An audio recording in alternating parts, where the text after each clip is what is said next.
জানিয়ে দেব এই মুহূর্তে হাতে পাওয়া সর্বশেষ গুরুত্বপূর্ণ আপডেট বাংলা সংবাদ। শুরুতেই থাকছে আবার -2 দেখতে চায় না মির্জা ফখরুল। বিএনপির মহাসচিব মির্জা ফখরুল ইসলাম আলমগীর বলেছেন, তারা কোনো বিরাজনীতিকরণে রাজনীতিতে বিশ্বাস করেন না, আবার -2 দেখতে চান না। তিনি বলেছেন, আবার আমরা সেই মৌলবাদ বা জঙ্গিবাদকে দেখতে চাই না, আমরা আবার সন্ত্রাসকে দেখতে চাই না, আমরা সত্যিকার অর্থে দেশে একটা সুস্থ উদারপন্থী গণতান্ত্রিক ব্যবস্থা করতে চাই। এবারে জানাবো আওয়ামী লীগ ছাড়ার ঘোষণা দিলেন অধ্যক্ষ মোশাররফ হোসেন। নড়াইলে লোহাগড়ায় আওয়ামী লীগের রাজনীতি থেকে ঘোষণা দিয়ে সরে দাঁড়ালেন নবগঙ্গা ডিগ্রি কলেজের অধ্যক্ষ মোহাম্মদ মোশাররফ মোল্লা। শনিবার দুপুর 12টায় স্থানীয় একটি হলরুমে সংবাদ সম্মেলনে এ ঘোষণা করেন তিনি। নবগঙ্গা ডিগ্রি কলেজের অধ্যক্ষ মোশাররফ হোসেন মোল্লা লোহাগড়া পৌর আওয়ামী লীগের সদস্য ছিলেন। জানাবো অন্তর্বর্তী সরকারের বিরুদ্ধে আন্দোলনের হুঁশিয়ারি জাতীয় নাগরিক কমিটির। বাজার নিয়ন্ত্রণ না করলে অন্তর্বর্তী সরকারের বিরুদ্ধে আন্দোলনের হুঁশিয়ারি দিয়েছেন জাতীয় নাগরিক কমিটি। শনিবার সকালে শাহবাগে আয়োজিত সমাবেশে জুলাই গণহত্যায় জড়িতদের দেশে এনে বিচার নিশ্চিতের দাবিও জানানো হয়। সমাবেশে জাতীয় নাগরিক কমিটির সংগঠকরা বলেন, সরকার বদল হলেও নিয়ন্ত্রণে আসছে না নিত্যপণ্যের দাম। এদিকে আওয়ামী লীগের সহযোগীদের বিরুদ্ধে সরকারকে ব্যবস্থা নিতে হবে সার্জিস। বৈষম্য বিরোধী ছাত্র আন্দোলনের অন্যতম সমন্বয়ক সার্জিস আলম বলেছেন, ফ্যাসিস্টদের দোসরদের বিরুদ্ধে ব্যবস্থা নিতে হবে। যারা প্রত্যক্ষ এবং পরোক্ষভাবে আওয়ামী লীগকে সহযোগিতা করেছে তাদের বিরুদ্ধে এ সরকারকে ব্যবস্থা নিতে হবে। দুপুরে রাজধানীর রাওয়া কনভেনশন সেন্টারে বৈষম্য মুক্ত সশস্ত্র বাহিনী বাংলাদেশ 20 নির্মাণে প্রয়োজনীয় রূপরেখা শীর্ষক এক সেমিনারে এসব কথা বলেন তিনি। জানিয়ে দেব আনসার বিদ্রোহে এখনও স্থগিত 8,500 সদস্য। ছাত্র জনতার গণঅভ্যুত্থানের পর আনসার সদস্যদের বিদ্রোহের ঘটনায় এখন পর্যন্ত প্রায় 8,500 আনসার সদস্যকে সাময়িক স্থগিত করে রাখা হয়েছে। শনিবার বিকেলে রাজধানীর খিলগাঁওয়ে আনসার এবং গ্রাম প্রতিরক্ষা বাহিনীর সদর দপ্তরে সাংবাদিকদের এক প্রশ্নের জবাবে বাংলাদেশ আনসার এবং গ্রাম প্রতিরক্ষা বাহিনীর মহাপরিচালক মেজর জেনারেল আব্দুল মুতালেব সাজ্জাদ মাহমুদ এসব কথা বলেন। ছাত্র জনতার অভ্যুত্থানের পর আনসারদের কিছু সদস্য সচিবালয়ের সামনে বিদ্রোহ করেছেন। এর পরিপ্রেক্ষিতে ছাত্র জনতার মধ্যে একটি ক্ষোভ সৃষ্টি হয়।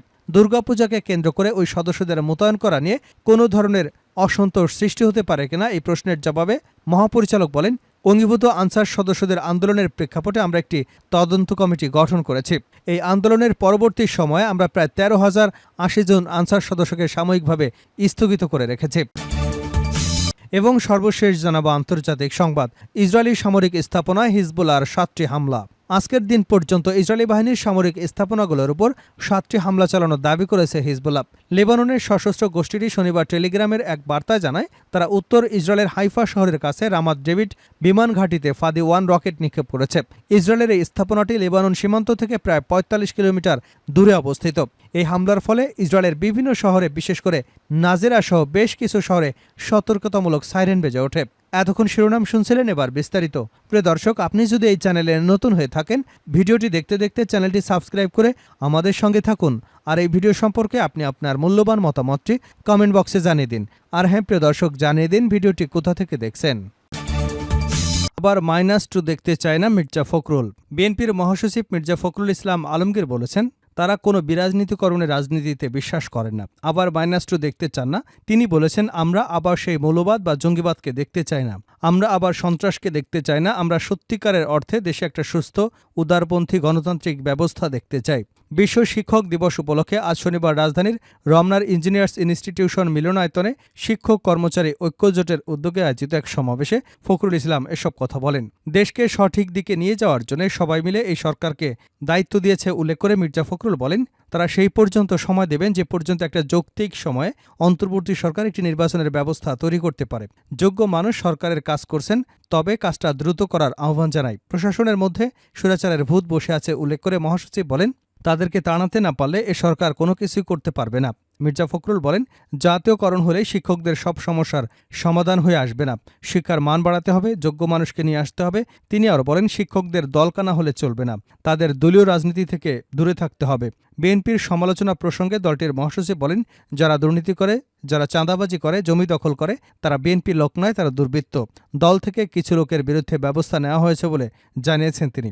দেশে নতুন সম্ভাবনার কথা উল্লেখ করে ফখরুল বলেন, পরিবর্তন আনার জন্য কাজ করতে হবে, দরকার হলে আবার রাজপথে নামতে হবে। আওয়ামী লীগ ছাড়ার ঘোষণা দিলেন অধ্যক্ষ মোশাররফ হোসেন।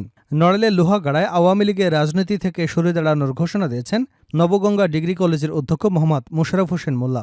শনিবার দুপুর 12টার দিকে স্থানীয় একটি হলরুমে সংবাদ সম্মেলনে এ ঘোষণা দিয়েছেন তিনি। নবডাঙ্গা ডিগ্রি কলেজের অধ্যক্ষ মোহাম্মদ মোশাররফ হোসেন মোল্লা লোহাগড়া পৌর আওয়ামী লীগের সদস্য ছিলেন। লিখিত বক্তব্যে তিনি বলেন, আমি দীর্ঘদিন ধরে আওয়ামী লীগের রাজনীতির সঙ্গে জড়িত ছিলাম। পারিবারিক এবং শারীরিক সমস্যার কারণে আওয়ামী লীগের রাজনীতি থেকে অব্যাহতি নিলাম। এখন থেকে আওয়ামী লীগের রাজনীতির সঙ্গে আমার কোনো সম্পর্ক নেই এবং এ দলের বিভিন্ন পদ থেকে অব্যাহতি নিলাম। তিনি আরও বলেন, এখন থেকে শিক্ষা কার্যক্রমের পাশাপাশি বিভিন্ন সামাজিক কর্মকাণ্ড এবং মানব সেবায় নিজেকে নিয়োজিত রাখব।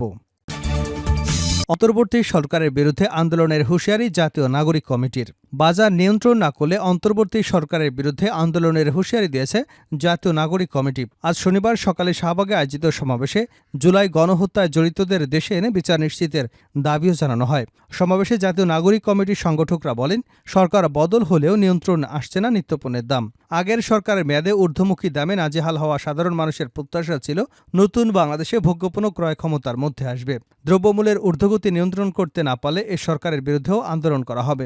সমাবেশে জুলাই হত্যাকাণ্ডের বিচার, নিহতের পরিবারের পুনর্বাসন এবং আহতদের সুচিকিৎসার দাবিও জানান বক্তারা। হত্যাকাণ্ডে জড়িত সবাইকে দেশে ফিরিয়ে এনে বিচারের মুখোমুখি করবারও দাবি জানানো হয়। আওয়ামী লীগের সহযোগীদের বিরুদ্ধে ব্যবস্থা নিতে হবে সার্জিস। বৈষম্য বিরোধী ছাত্র আন্দোলনের অন্যতম সমন্বয়ক সার্জিস আলম বলেছেন, ফ্যাসিবাদের দোসরদের বিরুদ্ধে ব্যবস্থা নিতে হবে। যারা প্রত্যক্ষ ও পরোক্ষভাবে আওয়ামী লীগকে সহযোগিতা করেছে তাদের বিরুদ্ধে এ সরকারকে ব্যবস্থা নিতে হবে। শনিবার দুপুরে রাজধানীর রাওয়া কনভেনশন সেন্টারে বৈষম্যমুক্ত সশস্ত্র বাহিনী বাংলাদেশ 2.0 বিনির্মাণে প্রয়োজনীয় রূপরেখা শীর্ষক এক সেমিনারে একথা বলেন সার্জিস। সেমিনারে রাজনৈতিক বৈষম্যের শিকার সাবেক সামরিক অফিসাররা বৈষম্যহীন এবং পেশাদার সামরিক বাহিনী গঠনের গুরুত্ব তুলে ধরেন। এ সময় সামরিক বাহিনীর রাজনৈতিক হস্তক্ষেপ বন্ধ করতে কমিশন গঠন করে সামরিক আইনের সংস্কার সহ 3 দফা দাবি পেশ করেন। একই প্রোগ্রামে উপস্থিত আরেক সমন্বয়ক হাসনাত আবদুল্লাহ জানিয়েছেন, আওয়ামী লীগকে বিচারের সম্মুখীন না করে তাদের রাজনীতি করবার সুযোগ দেওয়া হবে না। তিনি বলেন, আওয়ামী লীগ যতদিন পর্যন্ত মাপ না চায়, যতদিন পর্যন্ত তাদের অপকর্মের জন্য বিচারের সম্মুখীন না হয়, ততদিন তাদের রাজনীতি করবার সুযোগ দেওয়া উচিত হবে না। শেষ করছে আন্তর্জাতিক সংবাদ দিয়ে। ইসরায়েলি সামরিক স্থাপনায় হিজবুল্লাহর 7টি হামলা। আজকের দিন পর্যন্ত ইসরায়েলি বাহিনীর সামরিক স্থাপনাগুলোর উপর 7টি হামলা চালানোর দাবি করেছে হিজবুল্লাহ।